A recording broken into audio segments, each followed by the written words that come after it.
Bueno, vamos a orar entonces y empezamos. Gracias, Señor, por este tiempo y nos ponemos en tus manos para que nos guíes, para que nos hables, para que tu Espíritu Santo sea el que a través de tu palabra nos transmita aquello que querés que aprendamos hoy. En tus manos nos ponemos, en el nombre de Jesús. Amén, Señor. Amén. Amén. Bueno, habíamos estado viendo todo el episodio de David con Betsabé, cómo Natán lo amonesta y cómo el arrepentimiento de David fue absolutamente legítimo. Y después de ese arrepentimiento, pese a que el niño fallece, Dios empieza a reponerle su familia. Es interesante esto porque Mical era la primera esposa, ¿se acuerdan? Ujú. Que supuestamente uno diría, bueno, esa fue la primera esposa o la esposa más importante. Después en Hebrón, cuando ya estaba en Hebrón, se casó con 6 mujeres y empezó a tener hijos, que es de lo que vamos a ver probablemente hoy un poco. Y después, cuando se va a Jerusalén viviendo 20 años ahí, la tiene a Betsabé y en Jerusalén, 4, 5, 6, 7, 8, 9, 10, 11, 12, 13 hijos tuvo en Jerusalén. La Biblia, hasta donde yo pude mirar, no dice que con Betsabé tuvo 4, pero los demás no dice con quién. Ahora, él no vuelve a tomar esposas. Justamente una de las cosas que ocurre después de su arrepentimiento es que como la Biblia dice, consoló David a Betsabé, su mujer, y tenía otras, pero aparentemente con Betsabé es algo así como el casamiento oficial, el casamiento verdadero. Es interesante porque él había tenido otras esposas. En realidad eran 7 por lo menos, más las concubinas. Pero es como Ujú. que todo eso pasa a un segundo plano y queda únicamente Betsabé. Entonces, después de su arrepentimiento, primero, Dios le repone su familia a través de Betsabé y, y a través de Betsabé tiene a Salomón que va a terminar siendo su heredero. Ahora, en teoría, su heredero tendría que haber sido Amnón, que fue el hijo de la primera mujer con la que se casó en Hebrón, que se llamaba Ahinoam. Em, Tuvo un montón de otros hijos hasta que llegó a Salomón, pero es como que para Dios todos ellos fueron hijos del mundo o hijos de la carne, no sé, llámenlo como quieran, em, pero es como que no cuentan, como que fueron matrimonios por conveniencia, matrimonios por ocasionales. Es como que para Dios empieza a contar Betsabé.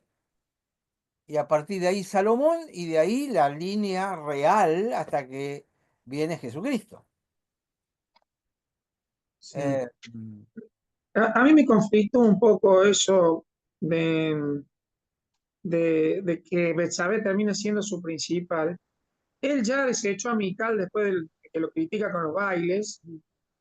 Mical no tiene hijos. Y aparece esta cantidad de hijos por todos lados.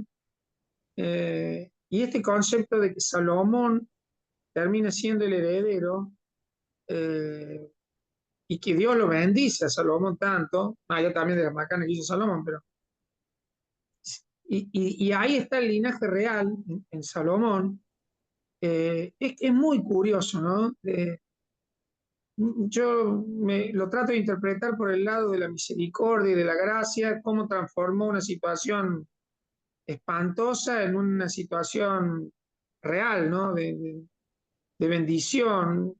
Es difícil, me parece, de darle una explicación Tomá eh, perspectiva. clara. Subí un poco, levantate y mirá todo el panorama de la vida de David desde arriba. A David lo habían llamado cuando era un chiquilín, pero no era un chiquilín arrepentido. Pongámoslo en lenguaje evangélico moderno, David no era un chiquilín nacido de nuevo. Ujú, El momento en que David pasa a ser lo que hoy llamaríamos nacido de nuevo es cuando Natán lo confronta. Ahora, el tipo ya tenía, ¿qué? 40 y pico de años, 50. Yo creo que así es más fácil poder interpretarlo. Entonces, todo lo que ocurrió anteriormente, por más que él tuviera una relación con Dios, que se acuerdan que se había cortado mucho cuando Saúl lo está buscando matar y él se escapa, se va con los de Hamás, con los filisteos. Y después vuelve, y ahí vuelve a Hebrón.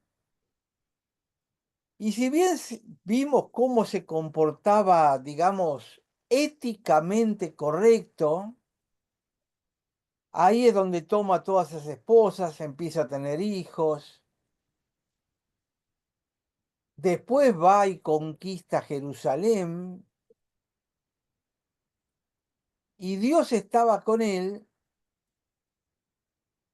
que tenía un corazón, digamos, bastante noble para lo que es un no creyente o un creyente religioso. ujú. Pero a mí me da la impresión que este capítulo 12 marca un antes y un después en la vida de David, porque fíjate vos que empieza Dios a trabajar en un montón de cosas a partir de este momento. Por eso traigo a colación esto de nacido de nuevo, viste que es muy evangélico, pero a lo mejor nos permite entender un poco mejor por Sí, qué sí. razón Betsabé. Él toma a Betsabé como su mujer y la Biblia dice que por primera vez en el versículo 24, 12-24, David a Betsabé su mujer. Primera vez que aparece el concepto. Entonces Mm, es significativo que diga, bueno, ahora sí, esta es tu mujer, bueno, ahora empezamos a contar. mm, Y yo creo que si uno lo mira con esa perspectiva, uno dice, bueno, ¿cuántas cosas nos perdonó Dios antes de conectarnos con Él? Las mm, cosas que hicimos en la carne, ¿no? David es como un modelo de esto. Y entonces, cuando Betsabé queda embarazada de Salomón, Dios lo manda de nuevo a Natán y le ratifica, yo creo que esto que les estoy comentando, esta impresión que tengo, porque le dice, Dios dice que el nombre será Gedidías, y Gedidías es el muy querido, el muy amado. Yo les comentaba que en árabe el término es Habibi. Habibi es querido. Ese término lo conozco mucho porque el doctor Hagai siempre lo comentaba. Dice, cuando fue a Siria, él era descendiente de sirios y él estaba en los años 60 planeando el instituto, no planeando, no lo tenía en mente, pero él era un evangelista tipo Billy Graham, itinerante, y fue allá a Siria, Arabia, a Medio Oriente, a tratar de predicar el evangelio Y entonces los sirios le dijeron, Habibi, decile a tus, a, ¿cómo se llaman los que van arriba de los caballos, corriendo camiones? Jinete, Los jinetes. jinete. Los jinetes de camello que te mandaron de América, que a los únicos que podemos escuchar son a los de nuestra misma cultura. Como diciéndole a vos te mandó la Junta Bautista, que cosa que había sido cierta, era quien los había mandado, y le dijeron, mira, aquí al único que vamos a escuchar es a alguien que tenga nuestra misma cultura, no a alguien que venga de América. Pero él siempre decía, Habibi, que así le dijeron los sirios, como concepto de amigo, o querido mío, querido nuestro, es decir, no te rechazamos, pero ¿sabés qué? Nosotros vamos a escuchar a los de nuestra cultura. No importa tanto el resto del mensaje, el concepto de Habibi tiene que ver con Hedidi, que es lo que está acá, Hedidías. Este va a ser mi querido. Pero tengo un montón de otros hijos, este va a ser mi querido. Hasta Natán se lo viene a decir de parte de Dios. Entonces empieza a reconstituir Dios el reino después del arrepentimiento de él. Inmediatamente después de eso, versículo 26, uno entra en la partecita final de este capítulo. Desde aquellos días en que David andaba en los terrados mirando los techos de las casas vecinas y se encuentra a Betsabé, la trae, todo eso, la manda de vuelta, la embaraza. Pasaron los 9 meses del embarazo, Urías que viene, todo lo que pasó con Urías, lo manda al frente, lo mata a matar. Nace el chiquito muere. Todo ese tiempo, vamos a decir un año, que juntamos todo el embarazo de Betsabé, el periodo previo, lo posterior, etcétera. Pongámosle un año.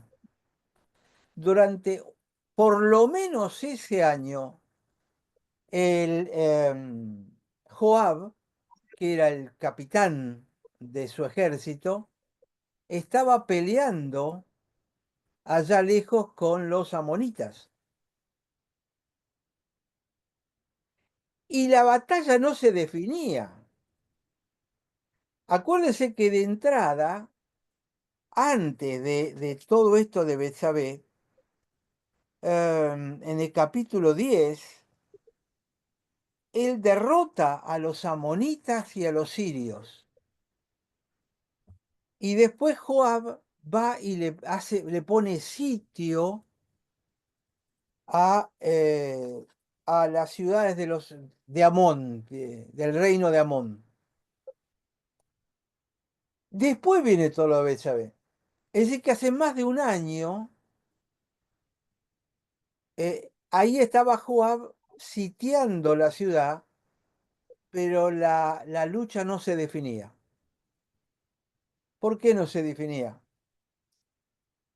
Porque Dios no le iba a dar la victoria a un rey que estaba en la situación en que estaba sin que primero se arrepintiera. Ujú. Señor, ¿por qué no contestás a veces? Y a veces porque Dios quiere que primero pongamos en orden ciertas cosas. Esa sería un poco la conclusión. Am, yo acá tengo, a ver si puedo compartirse. Les voy a compartir ahí, no sé si ya están viéndolo, creo que sí. No, todavía no. Todavía no. No, se está cargando. Ahí. Ahí está. Me Sí, gustó este dibujito, me lo guardé por eso. Ahí está el reino de Israel y fíjense que en naranja, a la derecha, está el reino de Amón, por arriba del Mar Muerto. El Mar Muerto está ujú, acá, no sé si alcanzan a ver mi flechita. sí, Moab está acá. ¿Se acuerdan que acá estaba el río de Ar, entre lo celeste y lo violeta? Que era el río de división entre Moab y Amón. Y acá está la ciudad de Raab, acá donde estoy moviendo la flecha. Ahí estaba Joab rodeando esto. No estaba demasiado lejos de Jerusalén. Miren, yo me acuerdo que estando en este lugar donde tengo la flecha en este momento, que ahí es donde está el monte donde murió Moisés, desde allí yo veía la ciudad de Jericó que está del otro lado. Esto es distancia a la vista. Después hay ujú, montañas por acá, hay montañas por acá. Pero esto es para que se den una idea de que no estaban a la vista Jerusalén de Rabat, pero tampoco era una distancia de esas tremendas. Ah, lo puedo aumentar, mira. ¿Ves? Esta distancia, a ver, uno con la vista puede haber a 10 kilómetros, más o menos. ¿Qué habrá? 40 kilómetros, 50 kilómetros entre una y otra. Y ahí estaba sí. Joab alrededor de Rabá, tratando de definir la situación. Me pareció interesante este cuadrito para tomar noción de lo que había pasado. Un año peleando ahí. Entonces dice que Joab peleaba contra Rabá de los hijos de Amón y tomó la ciudad real. Cuando la tomó, Joab envió mensajeros a David diciendo, le he puesto sitio a Rabá, he tomado la ciudad de las aguas, porque tenía ríos alrededor. Reúne pues ahora al pueblo que queda y acampa contra la ciudad y tómala, no sea que la tome yo y sea nombrada con mi nombre. Es decir, la lealtad de Joab, ¿no? Porque podía haberse quedado con la gloria. Hace más de un año que estaba peleando el hombre ahí. Había ganado las batallas anteriores, pero él no quería ser el que entrara. Ese honor le correspondía a su rey. ¿Cuántos Interesante kilómetros para más algún día a sería? lo mejor Hace planificar más de 50. Ah, bien, más o menos 5 horas. pensar en un mensaje sobre Joab y su lealtad a David, ¿no? Ujú. Un mensaje para ancianos o diáconos o líderes. Entonces David, junto al pueblo, se fue contra Rabá, combatió contra ella y la tomó. Sí, la tomó, pero la verdad que ya estaba todo hecho el trabajo. Él fue a tomar el cetro nomás. Dice, y quitó la corona de la cabeza de su rey, la cual pesaba un talento de oro y tenía piedras preciosas. Fíjense que él estuvo en todo este capítulo a punto de perder la corona. Y ahora, después del arrepentimiento,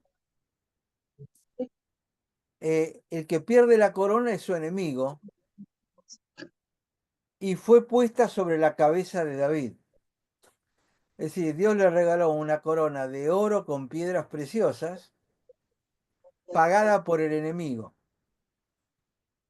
Fíjese cómo va reconstituyendo, ¿no? La familia, el hijo, la fama, la victoria y la corona. Y sacó muy grande botín de la ciudad. Imagínense que después de un año de peleas, debía haber gastado bastante dinero, ¿no? El botín ahora lo está compensando. Dice, sacó además a la gente que estaba en ella y las puso a trabajar con sierras, con trillos de hierro, hachas de hierro, los hizo trabajar en los hornos de ladrillo y lo mismo hizo a todas las ciudades de los hijos de Amón y volvió David con todo el pueblo a Jerusalén. Es decir, puso a su enemigo a servirlo. Dios le restituyó hasta lo que no se imaginaba.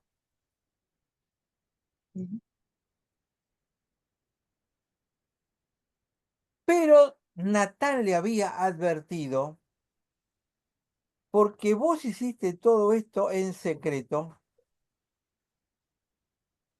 versículos 11 y 12. eh, Tus mujeres yacerán a la vista del sol con otros hombres. Y el 12, yo voy a hacer esto delante de Israel y a pleno sol. Em, y en el 10, no se aportará jamás la espada de tu casa. Faltaba todavía que pasara por, por esta prueba que viene ahora en el capítulo 13. Estoy seguro que más ustedes ya la debieron haber estudiado o vista en algún lugar. No sé si quieren comentar algo de esto que vimos. Eh, yo en particular, Aldo, está habiendo un momento de restitución, parece que todo ahora le está por salir bien a David y ahora se viene un momento difícil, ¿no? Que ya está preparado o anunciado por Natán con anterioridad. Es también por ahí uno, no sé, piensa que ya solucionó todo o no, o son parte de la formación del carácter de la persona toda la vida, concretamente. La vida tiene estas cosas todo el tiempo, no sé. Sí, y ahora, yo creo que el capítulo 13, y esta es una conclusión antes digamos, de estudiarlo, de exponerlo, es una, a ver, ¿cómo lo puedo decir? Es una demostración de más fallas en el carácter de Abraham, de David. David, Porque si bien todo esto habla de los hijos y de todo lo que ocurrió, que lo vamos a ver ahora, pero fundamentalmente habla de una o desconocimiento o, o que él no le daba importancia a estas cosas, o estar en otro mundo, o una falta de carácter, cosa rara, porque él tenía su carácter, pero con todo este desastre de los hijos.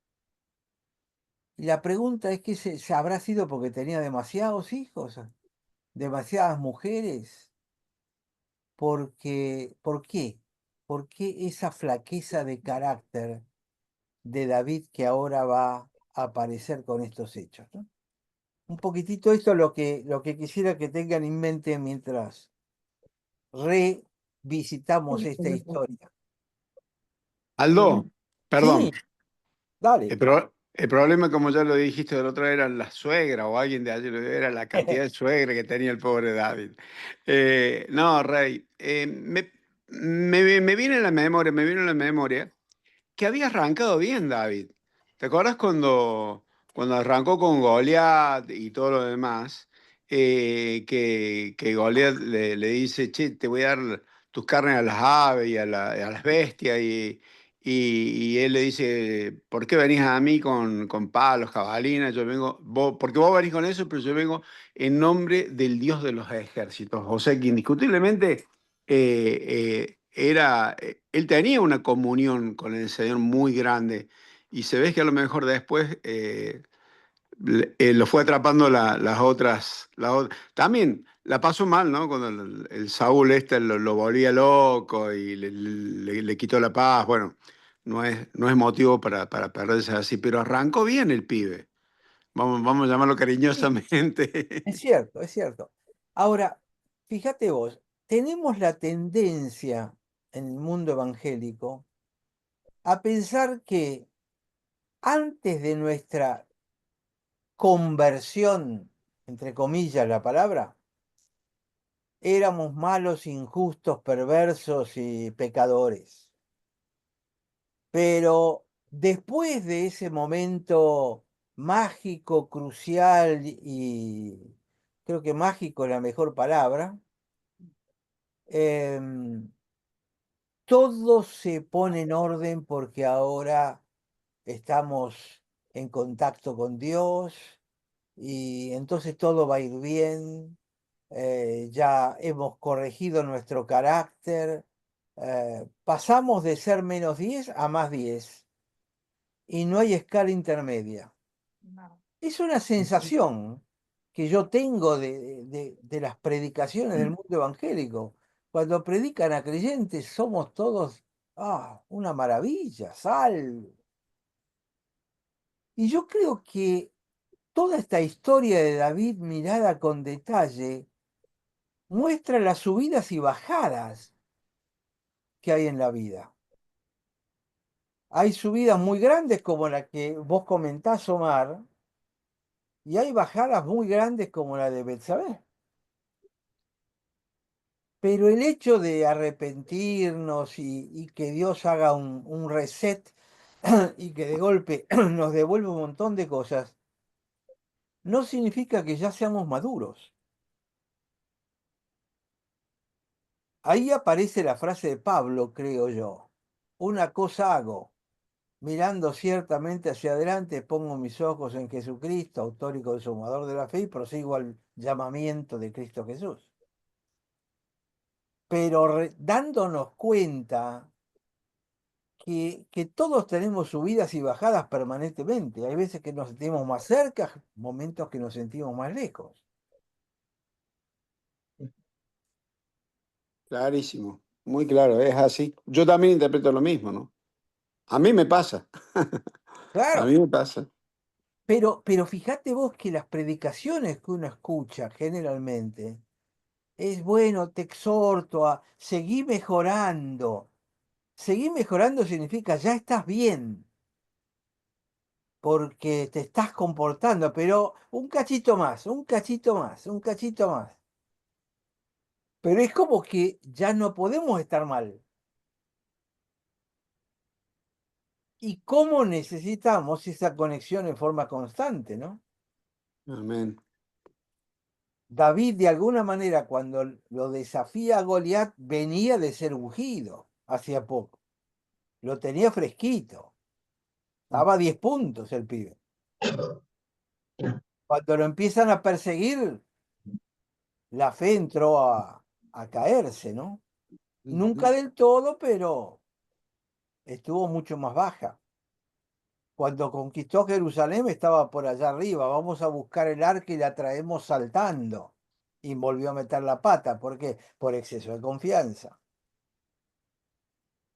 Aprendió la lección, la trajo bien, Dios se lo permitió. Mientras tanto estaba teniendo esposas e hijos, las de Hebrón, Ujú. hasta que empieza a pelear con todos los enemigos, los va venciendo y le va tan bien que, muchachos, vayan ustedes a agarrar a Amón. Yo me quedo acá.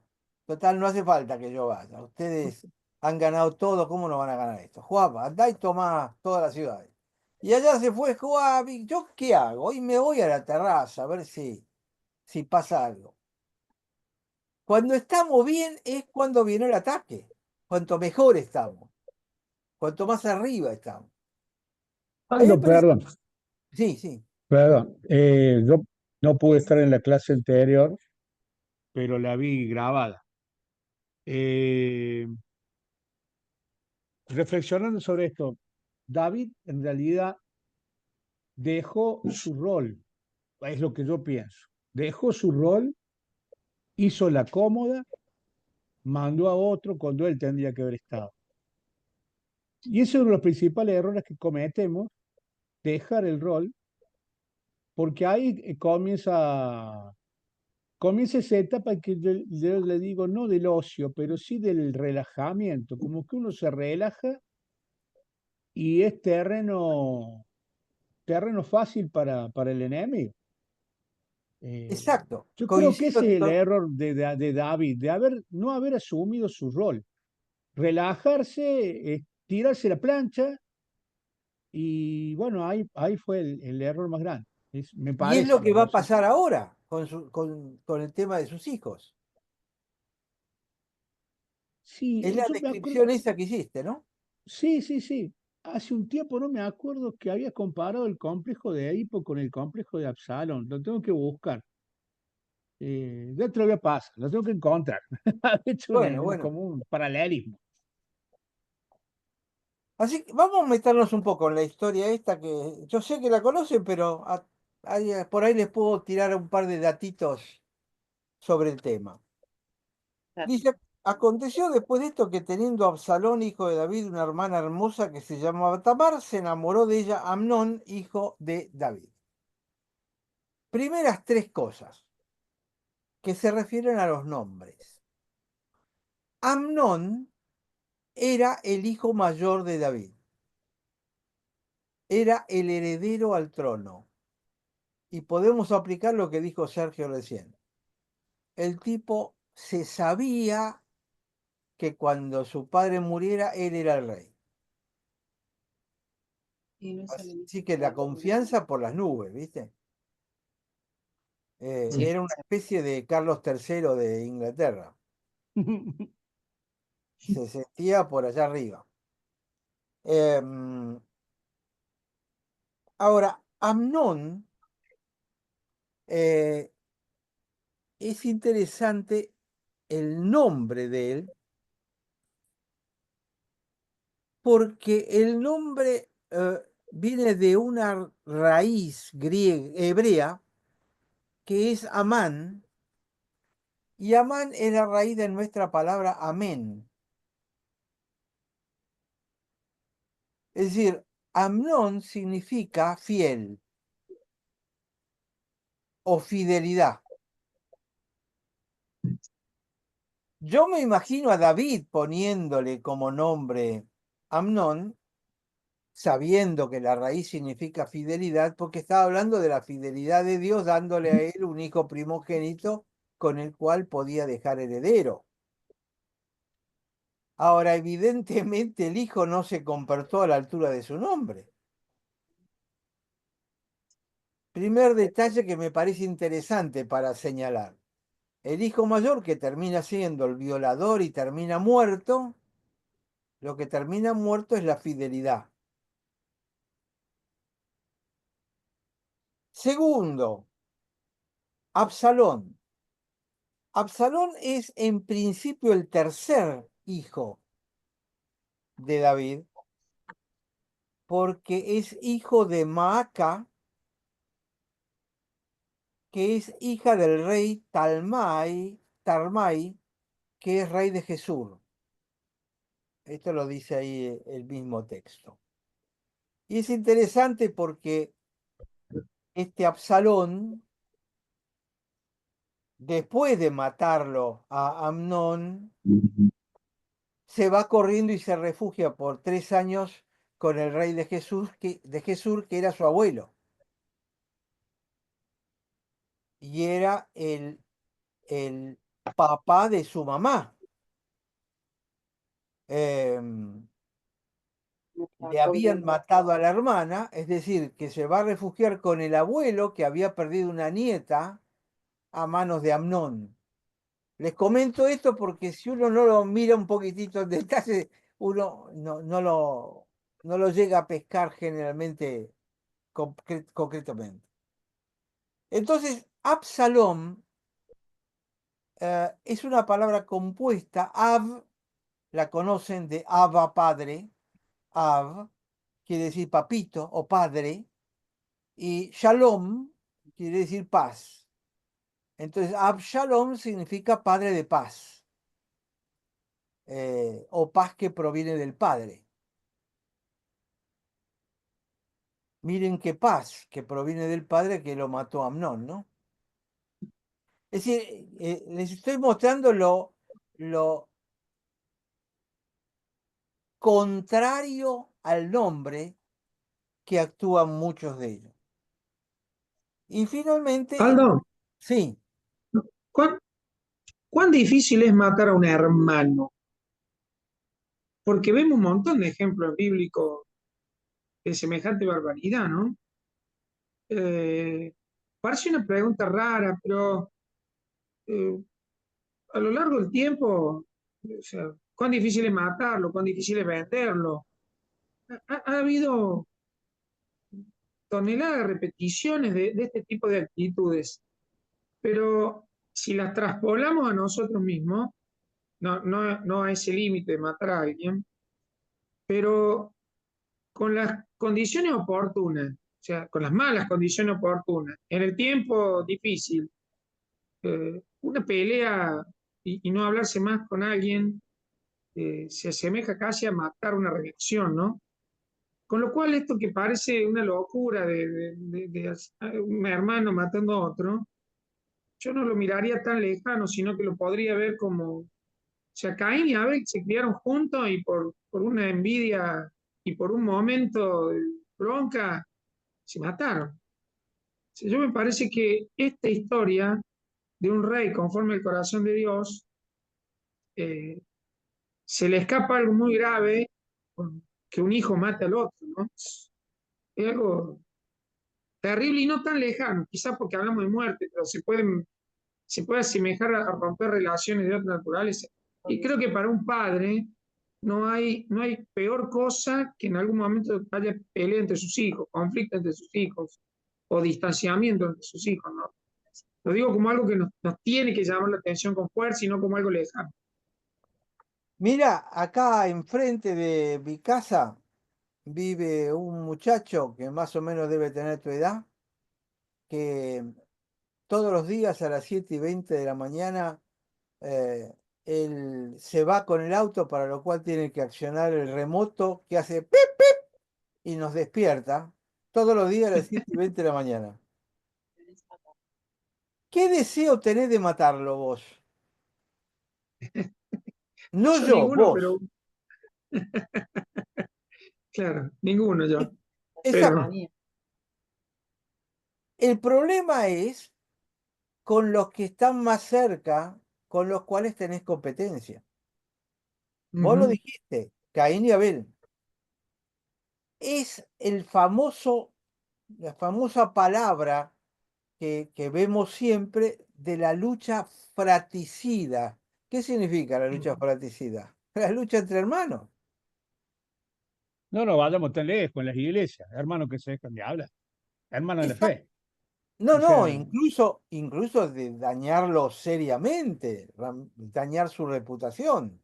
sí, Al que conocemos es al que más podemos dañar, es del cual más podemos celar. ¿Por qué? Porque está en la raíz del corazón humano. Por eso la Biblia lo pone en la primera ocasión. Adán y Eva cometieron un pecado. Los echados, ¿cuál fue el primer pecado que hubo? Está bien, Caín no adoró a Dios correctamente. Pero eso generó la envidia que llevó a Caín a matar. Además, estos no eran hermanos, estos eran medio hermanos. a eso iba yo también, que por lo general en esa época eran padres, pero, o sea, hijos de diferentes madres, pero del mismo padre.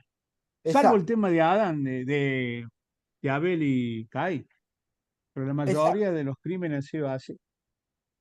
Pero, Jacob también con Esaú. exacto, pero te das cuenta Eh, que justamente la Biblia nos está señalando los puntos más débiles que tenemos como seres humanos, Cierto. que es justamente aquel que conozco y por el cual siento envidia. Y la envidia es simplemente desear tener lo que el otro Lo tiene. que tiene. En este caso de Amnón, deseaba tener a Tamar, directamente a ella, no lo que ella tenía, sino a ella directamente. Entonces, todo arranca de la envidia. Fíjate vos que el factor común es ese.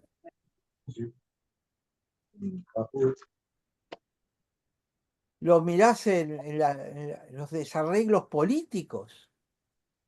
¿Por qué se pelean? Y porque el otro tiene algo que uno no tiene. Y se sacan los ojos, ¿no? Parece un buen ejemplo de lucha fratricida, y lo que dice Sergio, aplicable a las iglesias claramente, ¿no? Iglesia, las divisiones de iglesias se comienzan así.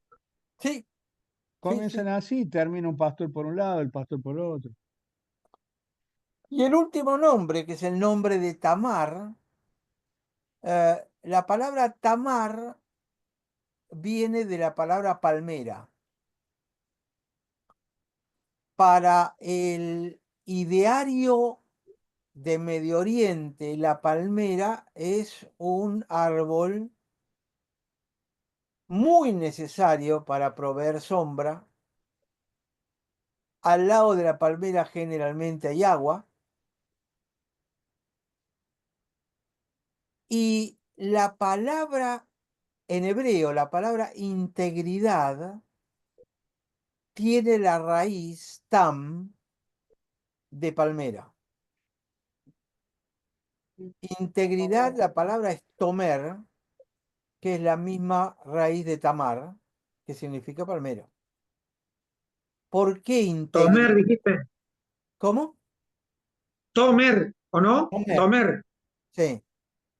Es la palabra para integridad. Cuando tengas que dar un tema como integridad en la vida, el modelo hebreo es la palmera. ¿Por qué? Porque vos mirás la palmera y está a la vista todo lo que es. Tiene una copa muy pequeña. ¿Viste? Cuando los chicos dibujan una copa muy grande, dicen los psicólogos que significa que tiene una gran autoestima.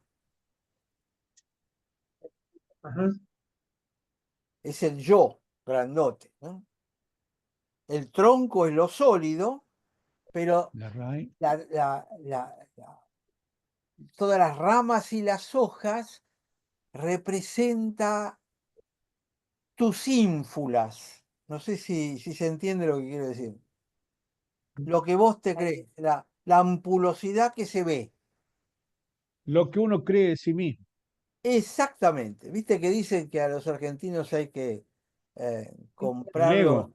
por lo que valen y venderlos por lo que creen que valen.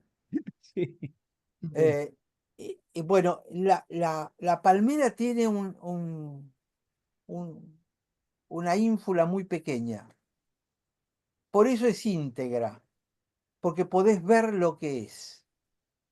Y la integridad significa que puede tener la flexibilidad como para aguantar los vientos.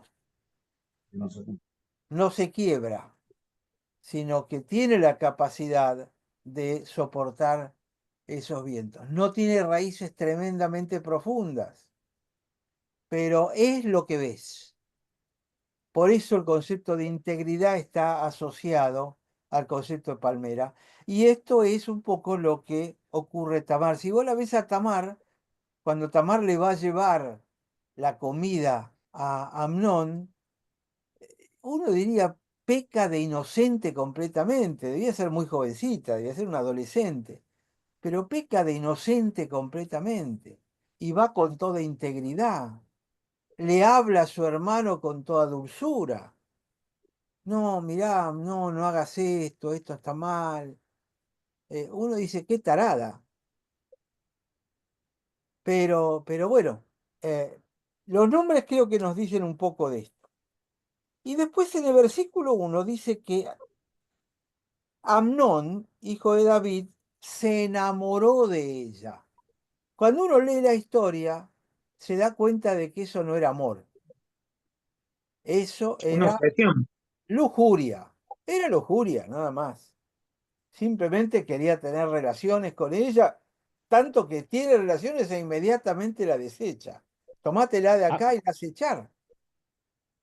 Entonces, aunque acá figure que se había enamorado de ella, la realidad es que para los jóvenes lo podéis utilizar, mostrar cómo una cosa es decir, yo estoy enamorada de él, enamorado de ella, pero en realidad lo único que hay es esa lujuria adolescente o juvenil, sobre todo proveniente del hijo mayor del rey, que es el heredero del reino, que se cree con derecho absolutamente a todo.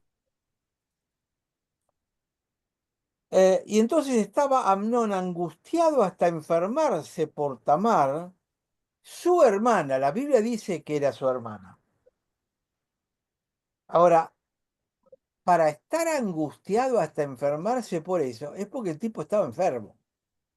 Era un enfermo psiquiátrico. Sí, Em, o un enfermo de poder. Vos sos el hijo del rey, eh, tenés un montón de privilegios y caprichosamente podés querer todo lo que quieras, ¿no? O lo sea, hemos escuchado, el síndrome de Ubris, ¿no? ya. Lo hemos escuchado en el mundo de la política. Publi. Publi. Síndrome de Ubris es una Ubris. desmedida opinión de uno mismo cuando alcanza el poder.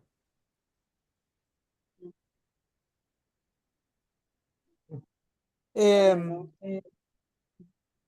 pero le parecía a este Amnón que iba a ser difícil la cosa, porque la pobre Tamar era virgen y era su media hermana, y estaba prohibido específicamente por las leyes hebreas em, que, que él pudiera relacionarse con ella. Versículo 3 dice, y Amnón tenía un amigo que se Espérate, llamaba... Aldo, Sí, Aldo, no sigas con el 3. Ahí en el 2 dice, le parecía a Amón que sería difícil hacerle cosa alguna, más que porque era su hermana, porque era virgen. Pero evidentemente Amón ya viene con una, me da la sensación que ya viene con una libertad sexual, que él ya viene haciendo cosas a no vírgenes y que está obsesionado con esta chica y sabe que la ley le está prohibiendo todo lo que prohíbe. O sea, ya este chico viene con una vida de excesos y libertades extremas, ¿no? Me da esa sensación. vamos a suponer que este Amnón probablemente estaba alrededor de los 18 años ya. Sí,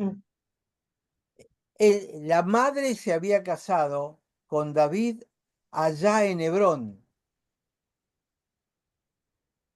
Después sí, conquista Jerusalén. Han pasado un montón de años. Ahora está con Betsabé. En el medio había habido 6 mujeres. Entonces vos sos el hijo mayor, heredero del rey. Creciste desde chiquitito con que te dicen vas a ser el rey futuro. Entonces vos lo mirás a tu papá. Tu claro, papá tiene 6 esposas legales y un montón exacto. de concubinas. Tu Ah, papá se robó a la mujer de uno de sus guerreros, la violó, tuvo un hijo, la embarazó, pasó todo lo que pasó.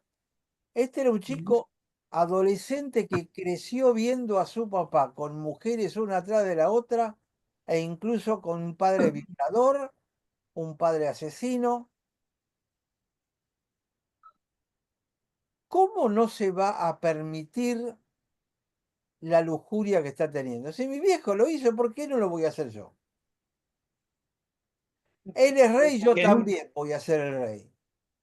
que los palacios reales se caracterizaban por este tipo de cosas, de darle una protección al rey para que viviera este tipo de libertades. Y Si yo David soy se ha el hijo del desviado, rey. Y yo soy el ¿Mm? hijo del rey. ¿Te acordás cuando Samuel le decías, cuando elegían a un rey, les advirtió, el rey va a tomar a sus hijos y a sus mujeres? Exacto, Era así. Sí. exacto. Así que yo Bueno, creo que hay que meterse en la piel de Amnón, eh, sin justificarlo, por supuesto. Pero esto es lo que había vivido y ese era el ambiente cultural de lo que rodeaba al palacio. Me parece que eso de alguna manera explica este tema, ¿no? Eh, pero realmente lo único que tenía era lujuria por su hermana. Eh, entonces, en este estado, lo único que necesitaba era un pequeño empujoncito, y ahí aparece este Jonadab. Jonadab es de estos amigos peligrosísimos, porque en realidad no era un amigo, en realidad era el primo, porque David tenía un hermano y este Jonadab era hijo del hermano de David, era sobrino de David, por lo tanto era primo de Amnón. Amnón va a ser el futuro rey y este sinvergüenza dijo, yo me quiero quedar al ladito de él para recibir un pedazo de la torta. Al fin y al cabo soy primo, ¿no? Soy de la familia, me merezco algo. Y después lo vamos a ver actuando de nuevo eh, hacia el final de todo el relato. Pero este Jonadab era realmente no era un amigo de los que uno busca tener. Eh, y entonces la Biblia dice, Jonadab era un hombre muy astuto, ahí en el versículo 3. Y con respecto a esto,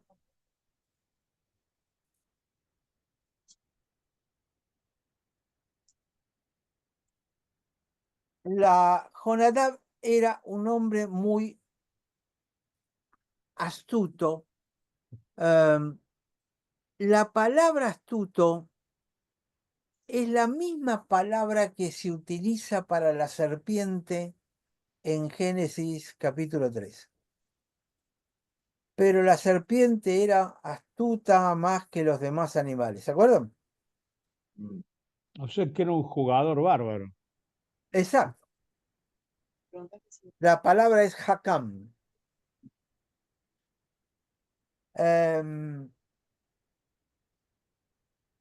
la palabra tiene una relación en la raíz hebrea con la palabra desnudo.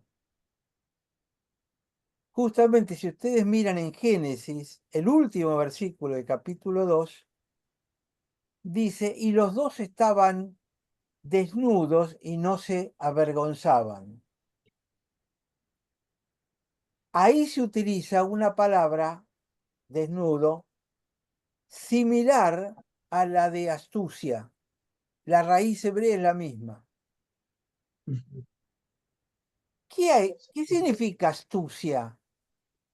La astucia significa una habilidad especial, pero a su vez la astucia es la que me, me desnuda.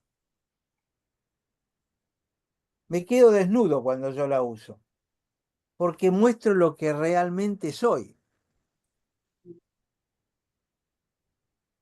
¿Se entiende lo que quiero comentar?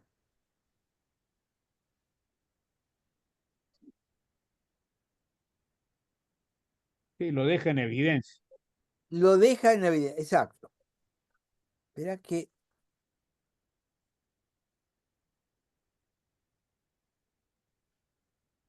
estoy yendo al hebreo.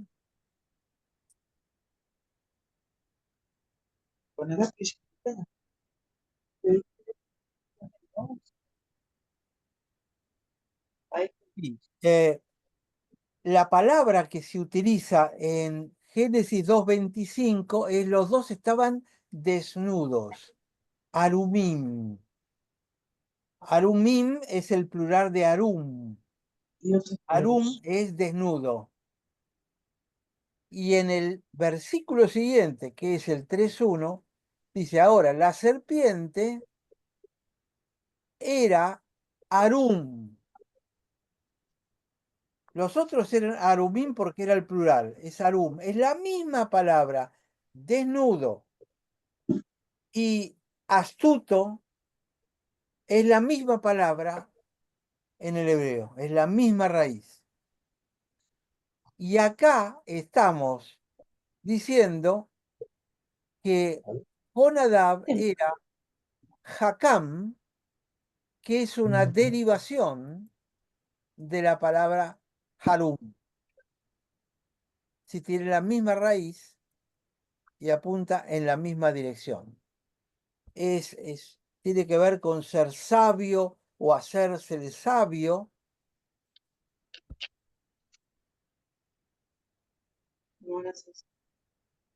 Así que de alguna manera la serpiente era sabia en su manera. Ahí estaba la astucia, que es lo que viene a plantear justamente este versículo.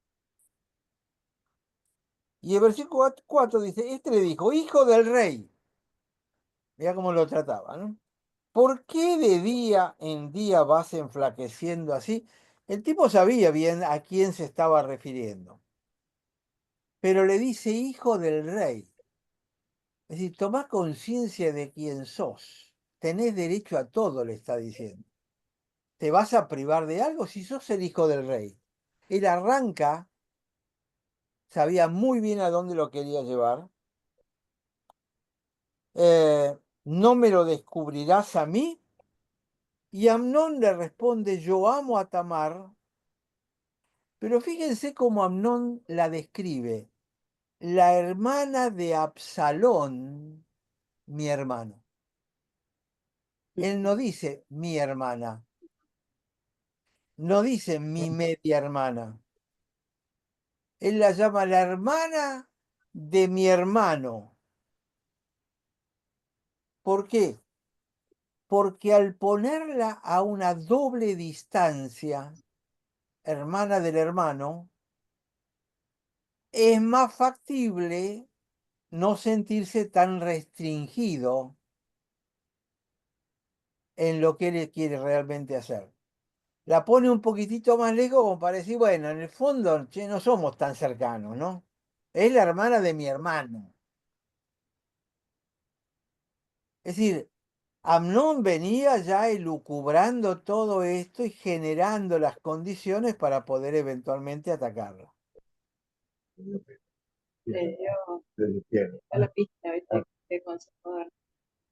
Entonces Jonadab le dice, acostate en tu cama, fingí que estás enfermo, y cuando tu padre viene a visitarte, le dice, te ruego que venga mi hermana Tamar para que me dé de comer y prepare delante de mí alguna vianda para que al verla yo la coma de su mano. Claro. Es decir, es la serpiente diciéndole, Dios sabe que no vas a morir. Además, mirá qué linda que está la manzana. ¿Cómo la vas a dejar pasar? Es el arum, ¿no? Es la astucia de la serpiente, que viene de parte del familiar cuasi directo, el primo. Ahí tiene que ver con lo que decía Sergio antes, ¿no? Los hermanos en la iglesia. Muchas veces viene de otro hermano la tentación. Entonces se acostó Amnón y fingió que estaba enfermo.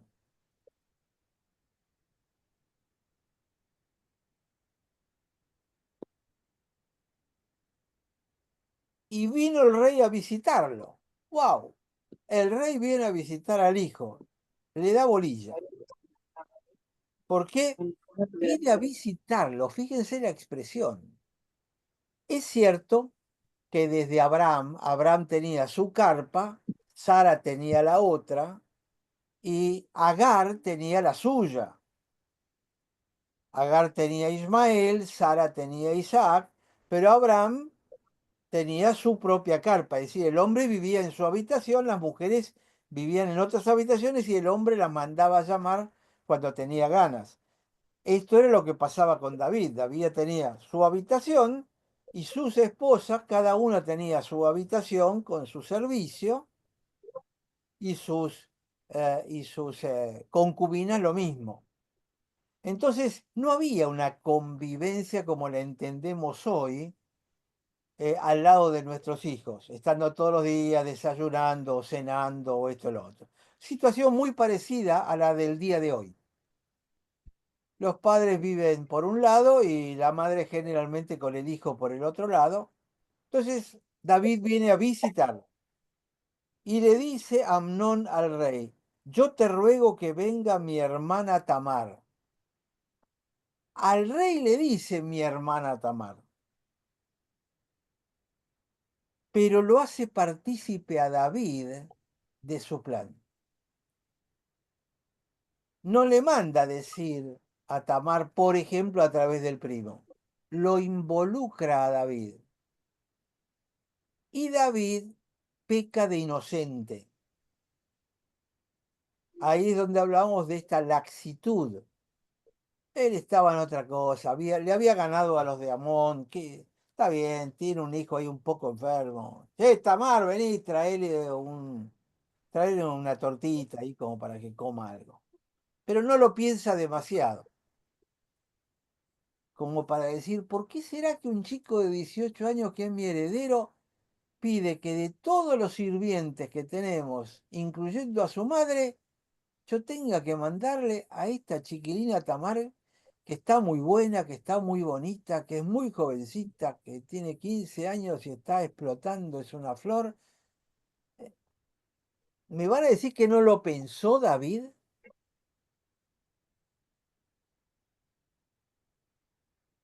Yo pienso que no, que estaba tan en otra cosa que Le pasó, le escapó la tortuga. sí, No tomó responsabilidad como padre. casi que ni conocía a sus hijos, me parece. Pablo. No hay ningún otro relato que diga que estaba con sus hijos, salvo este, ahora que por primera vez lo vemos que dice, evidentemente cuando un hijo estaba enfermo, el padre lo venía a visitar. No hay otro contacto. No hay, no hay. Y a Yo, este lo vino a visitar porque era el primogénito. eh,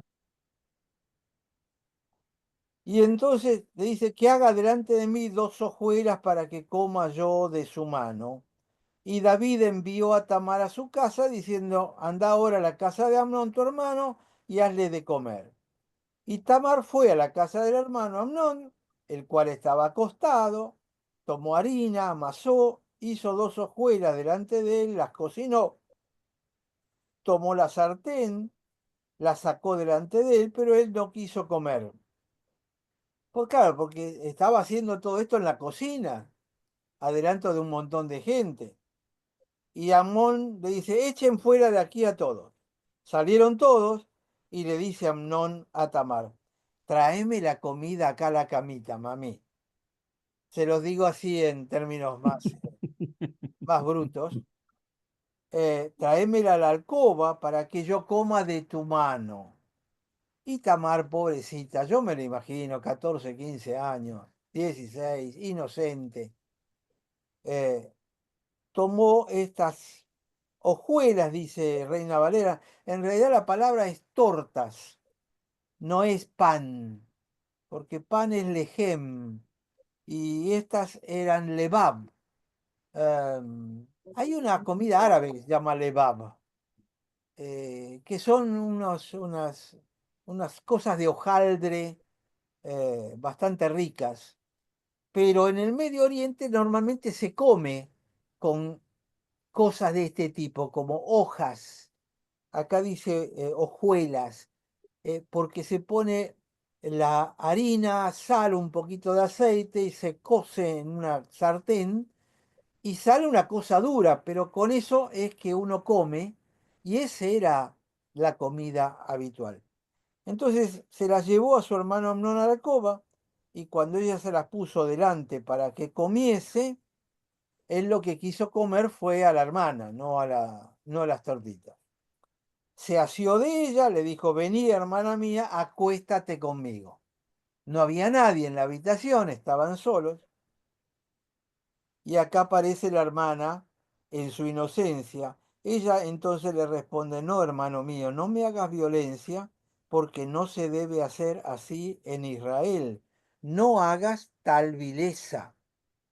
Y la, la prohibición estaba en Levítico 18:11, que dice que un hermano no tendrá relaciones con una hermana, ni siquiera de una media hermana. Es decir, con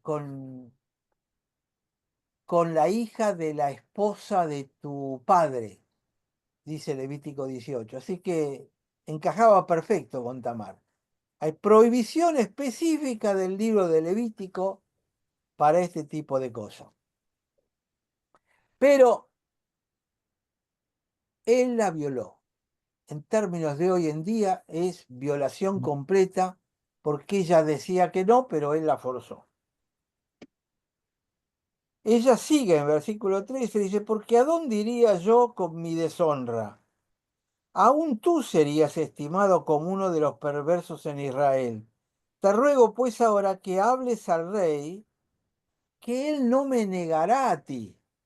Él lo que está diciendo es, pedí mi mano a David y no te va a negar que me tomes por esposa. Ella estaba dispuesta a ser la esposa del rey, cosa que no se podía hacer. Bíblicamente no se podía hacer. Pero ella lo intenta como para decir, bueno, a ver si con esto zafo. Pero él no la quiso ir, sino que pudiendo más que ella, la forzó y se acostó con ella. Inmediatamente la aborreció. Amnón, con tan gran aborrecimiento, que el odio con que la aborreció fue mayor que el amor con que la había amado. Y le dice a Amnón, levántate y vete. Pero ahora ella había sido violada, ya no era virgen. Es decir, la posibilidad de Tamar de conseguir un esposo había bajado al 10%, porque ya no era virgen, era una virtud fundamental, especialmente para la hija de un rey. Ella le responde entonces, no hay razón, mayor mal es este de arrojarme que el que me has hecho. Pero él no le quiso oír, sino que llamando a su criado que le servía, le dijo, échame a esta fuera de aquí. Ya no era la hermana, ya no era la hermana del hermano, ahora era esta. Les marco esta palabra porque es el desprecio total. Y cierra tras ella la puerta. Y llevaba ella un vestido de diversos colores, traje que vestían las hijas vírgenes de los reyes. Su criado pues la echó fuera y cerró la puerta tras ella.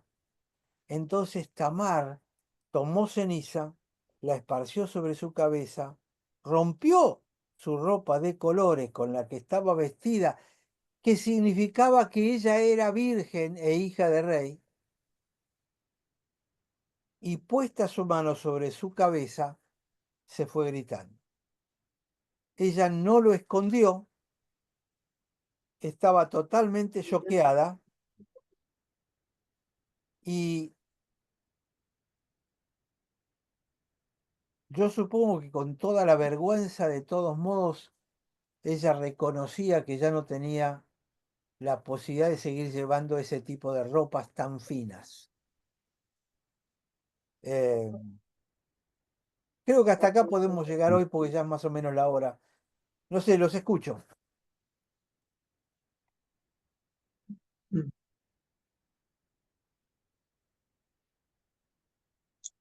Yo también lo mato, Aldo.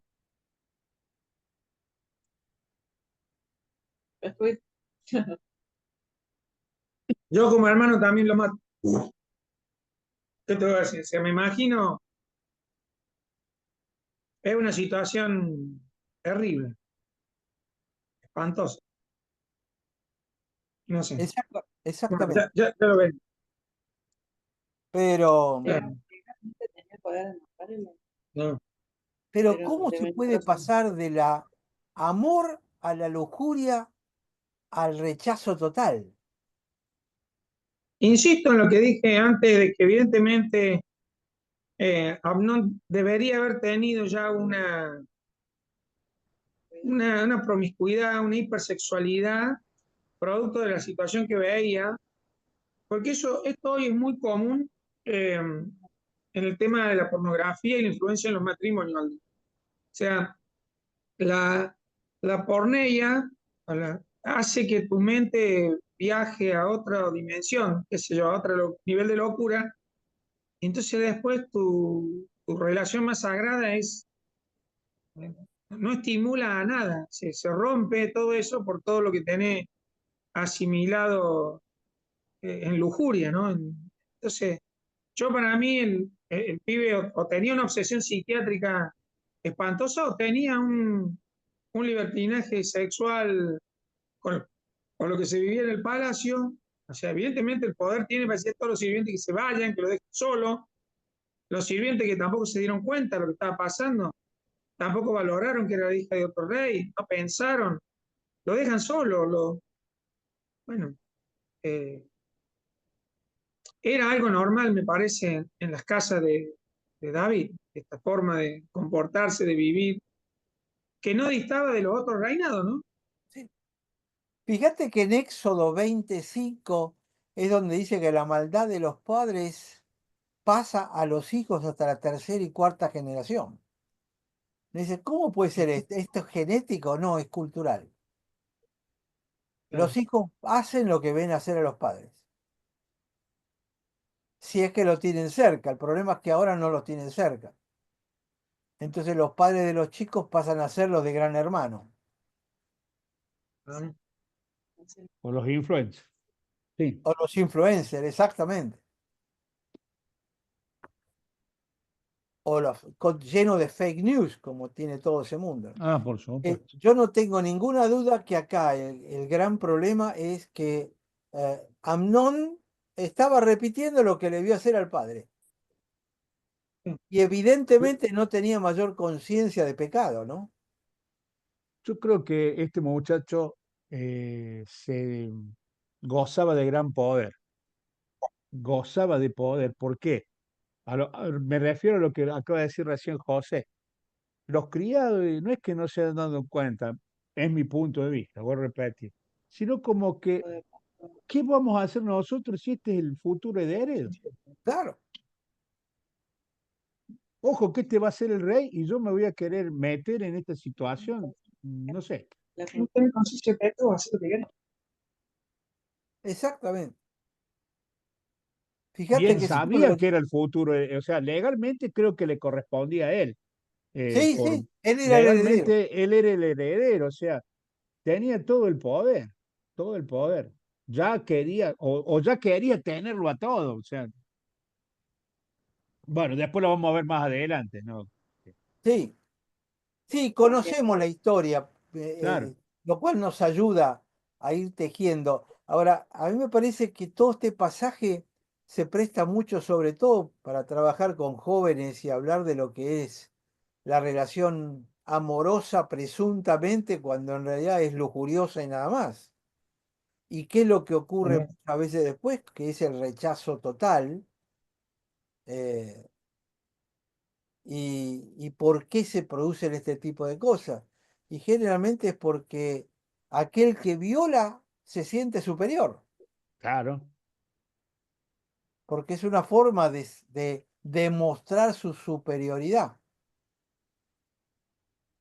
Está muy de moda ahora el me corresponde, me lo merezco.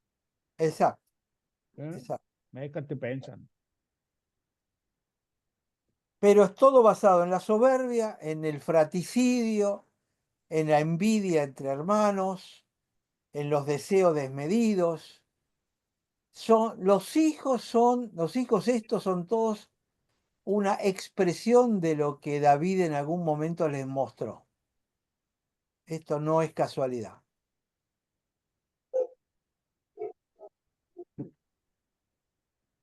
X son desafíos para nosotros, pensar como papás y actitudes que vemos en nuestros hijos que no nos pueden gustar, decir, che, ¿cómo enseñamos sobre estas cosas? ¿O qué nos pasó? ¿En qué momento se nos escapó esto? ¿No? Es para pensarlo. Sí. Creo que a todos nos pasa que tenemos cosas que vemos en nuestros hijos que no nos convencen y que no las enseñamos así. O que a lo mejor las vieron de alguna manera como que a nosotros no nos importó, lo dejamos crecer y después ya no marcha atrás. Sí, pero tenés Y el la caso, indolencia de David, perdón, está el caso del padre borracho con hijos gemelos, creo, que uno no es borracho porque vio al padre que siempre bebió y el otro sí, porque vio siempre al padre. Ahí entra la decisión de cada Sí, uno. los hijos tienen su decisión, no tengo duda de eso. Y tienen su responsabilidad de su acción. Pero me refiero al legado como papás que a veces nos desafía a que nuestros hijos cambien. ¿Cómo llegaron a ese tipo de conductas? La Que influencia no, o no que de no la la mamá. enseñemos nosotros, que nunca apoyamos. O que a lo mejor, como David en este caso, las dejó correr y cuando se dio cuenta ya era tarde. No prestó la atención. indolencia de David con sus hijos. Presente, no tuvieron los otros. Bueno, Él tendría que haber hecho algo con Amnón, sí. porque era el rey además. Ahora, para mí, lo otro que nos enseña toda esta historia es ver cómo Dios obra a través de personas con semejantes subidas y bajadas, como David, indolente con sus hijos, con todos los errores de David y todas las virtudes de David.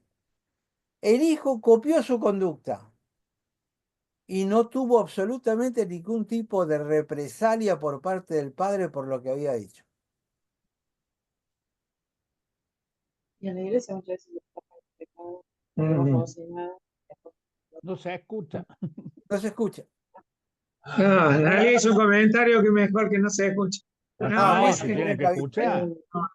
dice que a veces también en la iglesia se tapan cosas, que los padres tapan cosas de los hijos y bueno, sí, es real, ¿no? Bueno, Ah, no quise dar ejemplos, yo sí, me quedé no, pare callado. de callar, ya sabía que iba a saltar vos. Me quedé callado. Tengo varios para nombrar, pero sí. Sí, no, ya está, quédate ahí callado.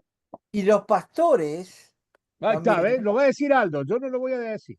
y los Yo no pastores a fui. veces de no confrontar gente que está causando daño. Es duro Y porque te puede resultar, se pueden perder diezmos, se pueden perder un montón de cosas. especialmente si es una persona que puede poner diezmos importantes. Que por lo general son los que se les permite algún desliz. Exactamente, a ellos o a sus hijos. Dale Exactamente. manija, vos, dale manija. No, Dale yo manija. estoy hablando No, de no, mi estoy hablando experiencia. yo estoy hablando de eh, lo que conozco, no estoy hablando de lo que me contaron. O sea, Mi no. experiencia personal. Una líder que se embaraza en el exterior, pero como el padre todos los años aportaba $5.000 para el cambio de auto del pastor, está bien, no hagamos nada. Son cosas de la vida eclesiástica real. Sí. Yo creo que no son cosas que justifiquen ninguna decisión de otro. Allá el pastor y su forma va a rendir cuenta por eso, pero Exactamente, no nos totalmente puede a cierto eso. nosotros afectar o eso ser motivo para que nosotros reaccionemos o lo que fuera, ¿no? Que son No, reales, pero bueno. pero Pero, afecta, pero afecta, escúchame, José, el afecta. tema es la aplicación a nosotros mismos de esas cosas. Claro, No es mirar la viga en el otro, sino afecta. mirar la paja en el ojo propio. Es decir, Ujú.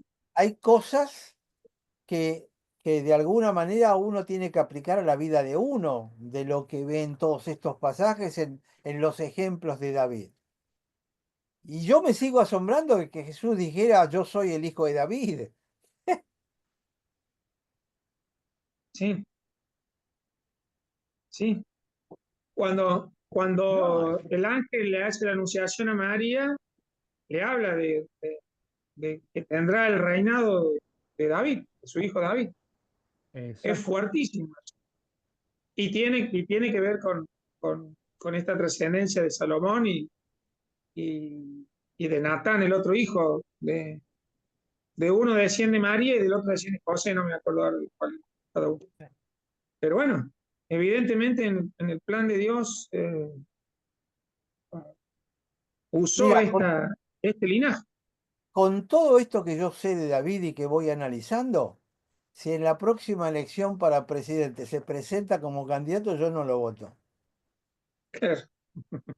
O para rey. Sí, sí, sí, sí. Sí, más o menos lo mismo hoy en día. Bueno, pero Dios Pero tiene que haber visto otra cosa. Tiene que haber visto otra cosa.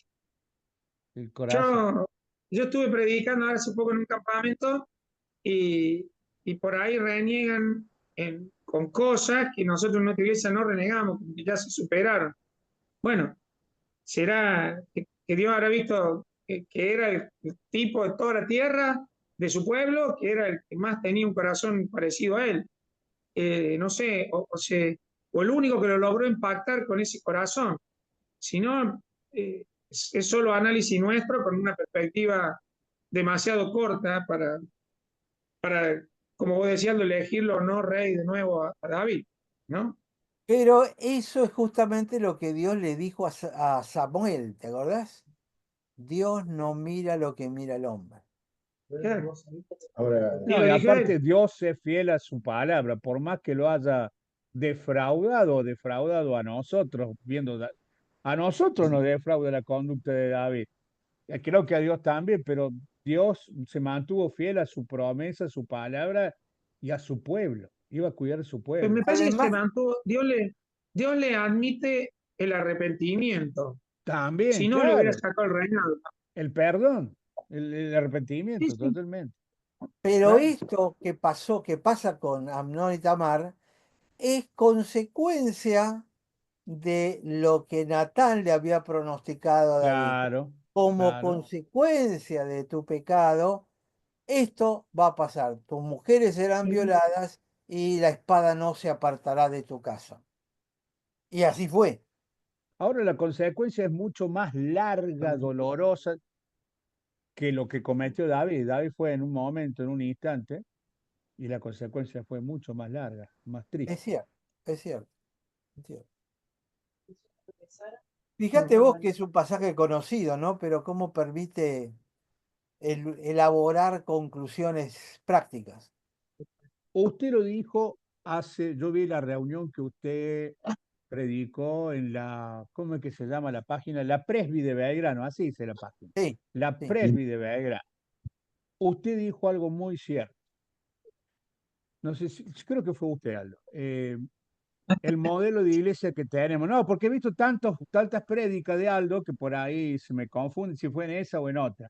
El modelo de iglesia que tenemos ahora es de la revolución industrial, en serie, en fila. Nos claro. sentamos en fila, alguien enseña y se acabó. Cuando ahora estamos en la época de las redes sociales, que todo el mundo opina sin saber o sabiendo, todo el mundo habla. Bueno, este formato nos permite y nos enriquece el que estamos teniendo ahora, que es un formato acorde a este tiempo, en donde aprendemos entre todos, no hay una sola voz y bueno, yo creo que la iglesia tiene que madurar y tratar de buscar la vuelta de otro formato, porque el que venimos mm, acá yo soy amo y señor y se predica y se hace lo que yo digo, nos está llevando a una situación, no sé, no compatible con el mundo que estamos viviendo. Te voy a contar muy brevemente dos cosas. Una es con, José la conoce a Jane Pata, que es de Sí, Jagay, Argentina. Yo estuve predicando en la iglesia de ella casi 1 año y medio. Iba todos los domingos. Em, Como ella no tenía músicos, no se cantaba. Nos reuníamos, empezamos con 6 personas, terminamos creo que con 48, 50. Oh, eh, y nos reuníamos, era una oración y empezar a estudiar el texto bíblico como lo estamos haciendo. Las reuniones duraban 2 horas y media, porque la gente que estaba participaba como lo estamos haciendo acá. Es decir, lo que estás diciendo, Sergio, lo intentamos 1 año y medio y de 6 personas pasamos a casi 50. Porque justamente la gente podía participar y hablar y preguntar, emitir opiniones, intercambiar entre unos y todos. Nos sentábamos medio en una forma de círculo. claro. En realidad eran dos líneas, pero en círculo alrededor. Lo hemos probado y la verdad que funcionaba bárbaro, porque crecieron un montón las personas que estuvieron ahí. Es decir, lo que decís es absolutamente factible de poder hacer. Y lo otro debe ser el Alzheimer que se me fue, que, que tiene que ver con esto del modelo industrial. Eh, Ese es un modelo de iglesia que tiene un montón de años donde, sabés que no había asientos, hasta el año 1700, más o menos por ahí, en las iglesias no había asientos. En el 1700 empiezan a aparecer 4 o 5 asientos adelante de todo para los nobles. Los demás tenían que permanecer parados. Y es recién alrededor de 1800 que empiezan a aparecer los bancos para la gente, que coincide con la revolución industrial y empiezan a ponerlos en línea para que escuchen y no hablen, ¿no? Pero es así, es el modelo que tenemos que yo creo que no ayuda demasiado a formar carácter cristiano.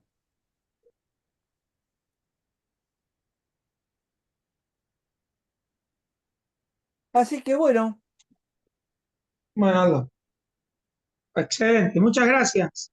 ¿Se terminó? Gracias, gracias, gracias. ¿Se terminó ya? terminamos si les parece y Oh, seguimos bueno, el Sí, jueves que viene. así es, así es. Bueno, ya vamos a estar en Córdoba el jueves que viene, así que nos vemos desde allá.